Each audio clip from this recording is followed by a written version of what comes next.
എല്ലാവർക്കും നമസ്കാരം. ഭ്രമയുഗം എന്ന സിനിമ കണ്ടു. സിനിമ ബ്ലാക്ക് ആൻഡ് വൈറ്റ് ആയതുകൊണ്ട് റിവ്യൂവും ബ്ലാക്ക് ആൻഡ് വൈറ്റ് ആകുമെന്നൊന്നും ആരും പ്രതീക്ഷിക്കില്ല. കാറിലിരുന്ന് റിവ്യൂ ചെയ്യുന്നവരും ഹോട്ടലിലിരുന്ന് റിവ്യൂ ചെയ്യുന്നവരും അന്യനാട്ടിൽ പോയിട്ടുള്ള റിവ്യൂ ചെയ്യുന്നവരും പോസിറ്റീവ്സ് നെഗറ്റീവ്സ് പറയുന്നവരൊക്കെ ചിലപ്പോൾ ബ്ലാക്ക് ആൻഡ് വൈറ്റിലാക്കും അവരുടെ റിവ്യൂ ചെയ്യുക. പക്ഷേ നമ്മൾ കളറിൽ തന്നെയാണ്. പിന്നെ ഈ റിവ്യൂവിൽ മമ്മൂട്ടിയെ വാനോളം നമ്മൾ പുകഴ്ത്തിക്കൊണ്ടുള്ള സ്റ്റേറ്റ്മെൻറ്റ്സുകൾ ഒരുപാടുണ്ടെന്നൊന്നും പ്രതീക്ഷിക്കരുത്. പുള്ളി ഓൾറെഡി എസ്റ്റാബ്ലിഷ്ഡ് ആയിട്ടുള്ളൊരു നടനാണ്. നല്ല രീതിയിൽ അഭിനയിക്കുന്നുണ്ട്. ഒരുപാട് അവാർഡുകൾ വാങ്ങിയിട്ടുള്ള നടനാണ്. അപ്പോൾ പിന്നെ നമ്മളിങ്ങനെ ആവശ്യമില്ലാതെ പോയതിൽ വലിയ കാര്യമൊന്നുമില്ല. നമ്മൾ സിനിമയെക്കുറിച്ചാണ് കൂടുതലും പറയുന്നത്. ഭ്രമയുഗം എന്ന് പറയുന്നത് കലിയുഗത്തിൻ്റെ ഒരു അപഭ്രംശമാണെന്ന് ട്രെയിലറിൽ പറയുന്നത്. എല്ലാം നശിപ്പിക്കപ്പെടാൻ പോകുന്ന ഒരു സമയത്തെക്കുറിച്ചാണ് അവർ സംസാരിക്കുന്നത്. 1700 കാലഘട്ടത്തിലാണ് ഈ ഒരു സിനിമ നടക്കുന്നത്. ഈ സിനിമയ്ക്കകത്ത് ഒരു മനയുണ്ട്. ആ മന നോക്കി നടത്തുന്ന ഒരു പുള്ളിക്കാരനുണ്ട്. പുള്ളിക്കാരന് കൃഷ്ണിക്കാരനായിട്ടുള്ള ഒരാളുണ്ട്.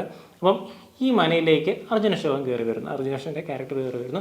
തുടർന്നുണ്ടാവുന്ന സംഭവ വിപുലമായിട്ടുള്ള നിമിഷങ്ങളാണ് ഭ്രമയുഗത്തിൽ കൂടെ നമുക്ക് കിട്ടുന്നത്. നാടാണെങ്കിൽ അത് ഭരിക്കപ്പെടണം, ഒരു കൂട്ടമുണ്ടെങ്കിൽ ഉറപ്പായിട്ടും അതിലൊരു നേതാവ് ഉണ്ടായിരിക്കണം എന്നുള്ള ആശയങ്ങളെ പിൻബലമാക്കി വെച്ചുകൊണ്ട് അധികാരത്തിൻ്റെ ദുർവിനിയോഗത്തേക്ക് കാണിക്കുന്ന രീതിയിലുള്ള സിംബോളിക് റെഫറൻസ് ഈ ഒരു സിനിമയിലുണ്ട്.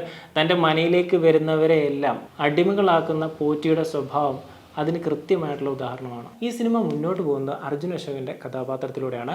പുള്ളി ഒരു പാണനാണ്, പാട്ടുകാരനാണ്. പഴയ പാട്ടുകളൊക്കെ എന്ന് പറയുമ്പോൾ നമുക്കിപ്പോൾ പഴയ പാട്ടുകൾ എന്ന് പറയുന്ന പാട്ടുകൾ പോലെ 1700 പുള്ളിക്ക് പഴയ പാട്ടുകൾ എന്നൊക്കെ പറഞ്ഞുള്ള പാട്ടുകളൊക്കെ പാടി ആളുകളെ രസിപ്പിച്ചുകൊണ്ടിരിക്കുന്ന ഒരു കഥാപാത്രമാണ് പുള്ളി ചെയ്യുന്നത്. ആൻഡ് പുള്ളിക്ക് സ്വയം ഒരു താഴ്ന്ന ജാതിക്കാരനായിട്ടുള്ളൊരു ചിന്ത ഉള്ളിൻ്റെ ഉള്ളിലുണ്ട്. പക്ഷേ അത് ഓരോ തലങ്ങൾ കഴിയുമ്പോൾ അതിൻ്റെ ഭാവവ്യത്യാസങ്ങൾ പുള്ളി കാണിക്കുന്നത്, അതായത് പുള്ളി ഓരോ കാര്യങ്ങൾ കണ്ടു കഴിയുമ്പോൾ പുള്ളിക്കുണ്ടാകുന്ന മാറ്റങ്ങൾ, പുള്ളിയുടെ ശരീരത്തിനുണ്ടാകുന്ന മാറ്റങ്ങളൊക്കെ അത് വല്ലാതെ നമ്മളെ ചിന്തിപ്പിക്കുക തന്നെ ചെയ്യും. കാരണം നമുക്ക് ഇപ്പോഴും റിലേറ്റ് ചെയ്യാൻ പറ്റുന്ന ചില കാര്യങ്ങളാണ്. നമ്മൾ കണ്ടു മറന്ന കാര്യങ്ങൾ, വീണ്ടും വീണ്ടും ചെയ്തുകൊണ്ടിരിക്കുന്ന കാര്യങ്ങൾ നമ്മൾ എത്ര തവണ ചെയ്തെന്നൊരു കണക്ക് ചോദിച്ചു കഴിഞ്ഞാൽ നമുക്കറിയത്തില്ല. നമ്മൾ എവിടെയാണ്, എപ്പോഴാണ്, എന്തൊക്കെ ചെയ്തുകൊണ്ടിരിക്കുന്നതൊക്കെ ഒരു കണക്ക് ചോദിച്ചു കഴിഞ്ഞാൽ നമുക്ക് കൃത്യമായിട്ട് പറയാൻ പറ്റത്തില്ല.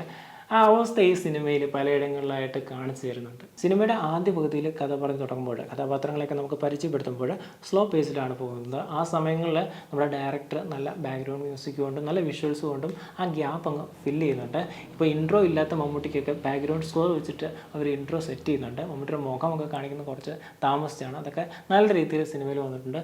മമ്മൂട്ടിയുടെ പെർഫോമൻസിനെ കുറിച്ച് ചോദിക്കുകയാണെങ്കിൽ നമ്മൾ എപ്പോഴും പറയുന്ന പോലെ നല്ല രീതിയിൽ തന്നെ പുള്ളി അഭിനയിച്ചിട്ടുണ്ട്. പുള്ളിക്ക് ഇതിൻ്റെ അപ്പുറത്തേക്ക് ഇനി അഭിനയിക്കാൻ പറ്റുമെന്ന് പുള്ളി തന്നെ തെളിയിക്കും.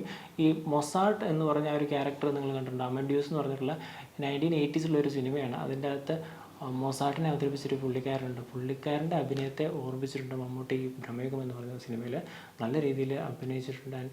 പുള്ളി ചില സമയങ്ങളിൽ കയ്യിൽ നിന്ന് പോയിട്ട് ക്യാരക്ടറിലോട്ടായിട്ട് എന്തൊക്കെയൊക്കെയോ കാണിക്കുന്നുണ്ട്. ആളുകൾക്ക് വിസ്മയം എന്നതിനപ്പുറത്തേക്കൊന്നും തന്നെ പറയാനില്ല പുള്ളിയുടെ ക്യാരക്ടറും പെർഫോമൻസും ഒക്കെ കാണുമ്പോൾ. പക്ഷേ അതിനപ്പുറത്തേക്ക് ഞെട്ടിച്ചൊരു മനുഷ്യനുണ്ട്, അത് അർജുന അശോകനാണ്. അർജുന അശോകൻ്റെ ഓരോ തലങ്ങളിലുള്ള ഭാവവ്യത്യാസങ്ങൾ കാണുമ്പോൾ പല നടന്മാരെയാണ് ഓർമ്മ വരുന്നത്. പല സീനുകളിലും പല നടന്മാരെ ഓർമ്മ വരുന്നുണ്ട്. പുള്ളിയുടെ ഭയം കാണുമ്പോഴാണെങ്കിലും, പുള്ളിയുടെ രോഷം കാണുമ്പോഴാണെങ്കിലും, അസഹനീയത കാണുമ്പോഴാണെങ്കിലും, നിസ്സഹായത കാണുമ്പോഴാണെങ്കിലും ഒക്കെ നമുക്ക് പല നടന്മാരെ ഓർമ്മ വരുന്നുണ്ട്. അത് ഒരു നടനെ സംബന്ധിച്ചിടത്തോളം അതൊരു വലിയ കാര്യം തന്നെയാണ്. പരകായ പ്രവേശം എന്നൊക്കെ പറഞ്ഞ രീതിയിലുള്ള പരിപാടി പുള്ളി ഇതിൻ്റെ അകത്ത് നടത്തിയിട്ടുണ്ട്. പുള്ളിയെ പറയാതെ പോകാൻ പറ്റത്തില്ല, അമ്മാതിരി പെർഫോമൻസ് പുള്ളി ചെയ്തിട്ടുണ്ട്. അതുപോലെ തന്നെ സിദ്ധാർത്ഥ് ഭരതൻ അവസാനം കാണിക്കുന്ന പരിപാടി എന്ന് പറഞ്ഞാൽ അത് രസമുള്ളൊരു സാധനമാണ്. അതുവരെ പുള്ളി പിടിച്ചു നിന്നിട്ട് അവസാനം കാണിക്കുന്ന ഒരു സാധനമുണ്ട്, അതും അടിപൊളിയായിട്ടുണ്ട്. പെർഫോമൻസുകൾ ഈ 3 പേര് തകർത്ത് ആടിയിട്ടുണ്ടെന്ന് തന്നെ പറയാം. പക്ഷേ ഇതിനപ്പുറത്തേക്ക് കഥയ്ക്ക് കൊടുക്കുന്ന ഒരു പിൻബലമായിട്ടുള്ള മ്യൂസിക് ആണെങ്കിലും അല്ലെങ്കിൽ വിഷ്വൽസ് ആണെങ്കിലും അല്ലെങ്കിൽ ഇതിൻ്റെ അകത്ത് ടെക്നിക്കലി അവർ ഓരോ സെക്കൻഡിൽ അവർ നന്നായിട്ട് പ്രവർത്തിച്ചിട്ടുണ്ട്. അല്ലെങ്കിൽ ഇത് ബ്ലാക്ക് ആൻഡ് വൈറ്റ് ആയതുകൊണ്ട് തന്നെ ആളുകളെ പിടിച്ചിരുത്താൻ നല്ല പാടാണ്. ആ ഒരു എഫേർട്ട് സിനിമയിൽ ഉടനീളം നമുക്ക് കാണാൻ പറ്റുന്നുണ്ട്, അനുഭവിക്കാൻ പറ്റുന്നുണ്ട്. അതിൻ്റെ ഒരു റിസൾട്ട് കാണുമ്പോൾ നമുക്ക് പ്രത്യേക ഒരു സന്തോഷം കിട്ടുന്നുണ്ട്. രണ്ടാം പകുതിയിലോട്ട് വരുമ്പോൾ നല്ല പേസാണ് സിനിമയ്ക്ക്. കുറേയധികം ഇൻസിഡൻസും സിറ്റുവേഷൻസും അവർ ഉണ്ടാക്കി വെച്ചിട്ടുണ്ട്. നമ്മൾ ഇൻസെപ്ഷനിലൊക്കെ കാണുന്ന പോലെ സ്ക്രീൻ റൊട്ടേറ്റ് ചെയ്യുന്ന ആ പരിപാടികളൊക്കെ ഈ സിനിമയിലുണ്ട്. പിന്നെ ഇതൊരു ഹൊറർ ബാക്ക്ഗ്രൗണ്ട് ഉള്ളതുകൊണ്ട് തന്നെ ആ സംഭവങ്ങളൊക്കെ വരുമ്പോൾ നമുക്ക് വേറൊരു ഫീലാണ് വരുന്നത്. പിന്നെ വാൾസ് ചെറുതായി വരുന്ന ആ ഒരു സാധനങ്ങളുണ്ട്. അതൊക്കെ നൈസാണ്, കണ്ടിട്ടുള്ളവർക്ക് മനസ്സിലാവും അതിൻ്റെ ഒരു ഫീല്.